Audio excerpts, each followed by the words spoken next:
Cap fact: how do you get a hold of those costumes? In the last video, I talked about how Steve Rogers had a shrine to himself at one point, and it felt a little weird. He ended up burning that one in an act of symbolism of letting go of the past, but it didn't last because he got another one. This one does feel a little less like a shrine, though, because it's really just his uniforms. I don't know what's in those boxes, though. But so this could be seen just as a place to store old uniforms in case he ever wants to use them again. Which you may wonder, how often does that happen? But it's happening here.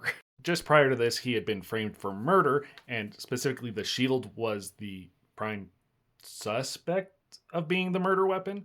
And so he went back to being his Commander Rogers persona with the energy shield.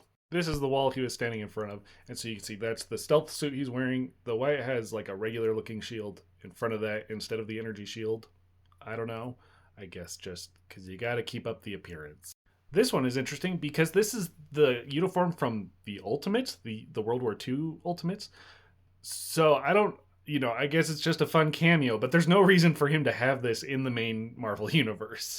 This one seems to be just his regular costume.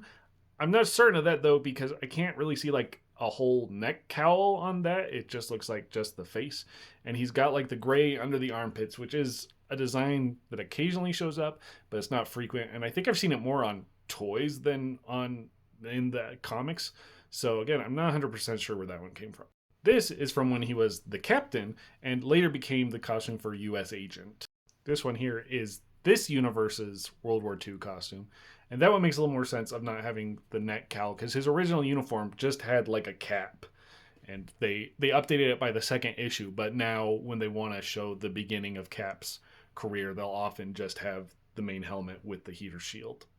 This is another Easter egg one. That's the Red Brown costume, specifically from the first Red Brown movie. At the end of this movie, he got into one that was more like the traditional Captain America, though he still had the motorcycle helmet and the clear shield. And look, they even got the cleared shield and the funny white stripes on the glove. So I think that's fun.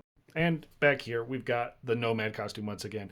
And it has the original giant V-neck. And maybe I should talk about this one a bit more because it's most famous as the stealth suit from the Winter Soldier. But in the comics, this was initially from when he was Commander Rogers after he came back from the dead and Bucky was acting as Captain America. So it is the inspiration for the stealth outfit, but the origin is a little bit different in the comics. So less shriny. Again, it seems more like storage. But it is kind of funny to see them all displayed like that, especially the ones that he has no business having in this universe. Especially since he doesn't even have the exoskeleton from the 90s.